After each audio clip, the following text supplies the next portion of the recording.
Pessoal, acho que ninguém nesse fim de semana conseguiu digerir muito bem aquele aumento para os ministros do Supremo Tribunal Federal, 16%, foi aprovado no Senado na semana passada. Foi um escândalo político, praticamente todos os partidos condenaram esse aumento e uma boa parte da atual administração, a administração em transição do novo presidente eleito Jair Bolsonaro, chegou a encarar isso como uma espécie de medida pessoal de retaliação a ele. O intuito desse vídeo é mostrar que o buraco é muito maior, além de ser muito mais embaixo. Na verdade, a crise fiscal, eu venho insistindo nisso desde o começo do ano, é o grande desafio para todos nós, sociedade brasileira, e não só estamos falando do governo federal. Eu passei uma boa parte desses últimos dias conversando com economistas e fazendo um levantamento geral, tanto na imprensa quanto nos sites oficiais, para ter uma ideia do tamanho do rombo e uma ideia do tamanho do desafio que espera o novo presidente. Essa é a ideia aqui desse vídeo. Vamos lá em primeiro lugar. Jair Bolsonaro herda um país, como ele mesmo disse, e nesse ponto ele tem toda a razão, absolutamente em estado catastrófico quanto às contas públicas. E olha que esse governo do Temer não enganou em relação às contas públicas, como fez o antecessor, o da Dilma.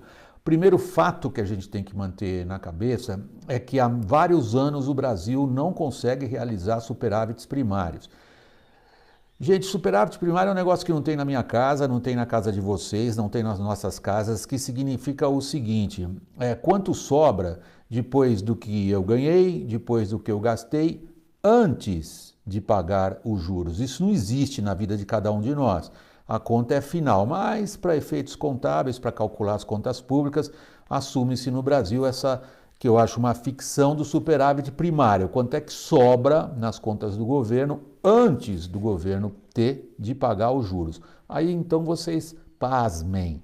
Nos últimos anos a gente não realiza sequer superávites primários e o que está previsto para o ano que vem no orçamento é de 150 bilhões. Guardaram o número? É a partir daí que começa o raciocínio. Vem esse aumento de 16% do STF, que tem um impacto nas contas dos funcionários públicos. Mas eu disse que o buraco é muito maior e muito mais embaixo. E o que eu quero trazer para o conhecimento de vocês aqui é que, embora pareça uma medida política contra o novo presidente, por razões políticas, sei lá elas quais forem, na verdade nós estamos numa armadilha no Brasil impressionante, vocês vão ver só, é de assustar mesmo. Vamos lá. A safra de verão do pessoal do agronegócio já foi plantada. Ela vai ser transportada a que preço? Porque nós estamos ainda sem decidir qual é a tabela de frete. Na verdade, a gente criou um cartel chapa branca. Nós criamos um frete que encarece tudo. Ou ele vai ser subsidiado. Então, vocês penduram mais uns bilhõezinhos aí nas contas públicas para aguentar, de alguma forma, o subsídio ao óleo diesel de um lado e o frete do outro. Nós temos uma série de medidas fiscais, ICMS particularmente, pegam os estados, que estão em discussão. Elas ajudam os exportadores. Se essas discussões caminharem como se pensa, que os estados querem de volta um pouco do que eles garantiram para os exportadores, para ajudar o Brasil a vender mais lá fora, nós vamos ter mais uma coisa pendurada nas contas públicas. Eu vou chegar na conta final já já.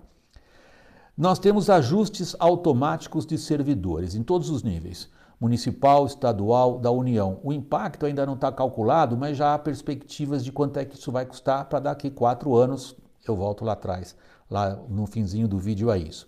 E nós temos a renegociação de dívida de pequenos produtores rurais. Isso significa que de uma forma ou de outra, algum cofre público vai ter que aliviar a barra.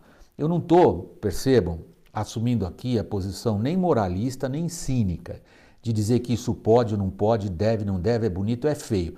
Eu apenas estou querendo trazer para vocês uma contribuição, a gente pensar qual é a gravidade da nossa crise fiscal. Até aqui eu falei de problemas da União, agora vamos pegar os estados. Imaginem o novo presidente, Jair Bolsonaro, no começo do ano que vem, tem 27 governadores, vários já estão batendo nas portas em Brasília, vários já estão passando o chapéu em Brasília, porque pelo menos 14 estão quebrados. E aí a situação fiscal dos estados, que já não tem dinheiro para pôr gasolina em viatura, já não tem dinheiro para pagar funcionalismo público, já estouraram o teto de gastos, já estouraram os limites estabelecidos pela Lei de Responsabilidade Fiscal, a situação dos estados é gravíssima. Eles precisam fazer um esforço de reforma da administração pública ainda maior do que o da União. E aí surge o primeiro dilema político forte esse. Estariam os estados, os novos governadores, olha que eles se reúnem quarta-feira em Brasília para discutir justamente isso. Estariam eles dispostos a ajudar o Bolsonaro, por exemplo, numa reforma da Previdência, parte dela, quem sabe, duvido, até o final desse ano, em troca de uma ajuda da União? Ajuda da União significa pendura mais alguma coisa nos cofres públicos lá no fim. O esforço dos estados é muito maior porque o regime de reajuste automático dos servidores públicos é um pouco diferente dos servidores da União. E se os governadores quebrados não levarem adiante uma reforma da administração pública deles, não há jeito de resolver o buraco fiscal dos estados. O Banco Mundial estava falando disso nesse domingo. Uma entrevista importante do representante do Banco Mundial ao Estadão, o representante aqui no Brasil. Ele diz basicamente o seguinte: os estados estão passando o chapéu sim, já estão batendo na porta do Banco Mundial, por quê? Porque o Banco Mundial é capaz de oferecer créditos aos estados, a esses entes da Federação Brasileira, em condições um pouco mais vantajosas. Porém, quem é que garante esses créditos? A União. Então, se a União garante os créditos, ela é que assume, no fundo, o ônus do pagamento desse tipo se houver default por algum governador. Então, botem ali mais um penduricalho no fim dessa conta. Para vocês não pensarem que o problema do ajuste fiscal, das questões das contas públicas se referem apenas a funcionários públicos, a deputados, a legisladores, ao que vocês quiserem colocar, vejam, por exemplo, na semana passada a aprovação do Rota 2030. É uma série de benefícios à indústria automotiva. Vamos pegar isso da questão mais abrangente? Vocês sabem quanto é que era a participação da indústria brasileira em geral, não só automotiva, no PIB do nosso país em 1980? Vejam lá quanto tempo já se passou. Era de 30%. Quase um terço das riquezas geradas no Brasil eram geradas pelo nosso setor industrial. Vocês sabem quanto é que foi no ano passado? 9%. O país desindustrializou, literalmente. Mas, durante todos esses anos, de uma forma ou de outra, um governo ou outro, todos tentaram algum tipo de ajuda, ou subsídio direto, ou algum tipo de tarifa para manter, digamos, a capacidade de competição, pelo menos dentro do mercado interno, ao pessoal do setor automotivo. E a aprovação do Rota 2030, ela custará 2 bilhões por ano aos cofres públicos e é um esquema, a Organização Mundial do Comércio andou reclamando do outro, que era o Inovar Alto, esse aí é um pouco diferente, mas não deixa de ser uma forma de ajuda. Mesmo com toda essa ajuda, a gente desindustrializou. Essa é uma discussão política importantíssima. Vejam que o Paulo Guedes, o nomeado superministro da Economia, tem sido áspero em relação aos industriais. Ele diz assim: eu vou salvar a indústria apesar dos industriais. O que ele está querendo dizer com isso? Que os industriais vêm sempre, de uma forma ou de outra, tentar arrancar um pedacinho de ajuda do Estado para que eles se tornem competitivos.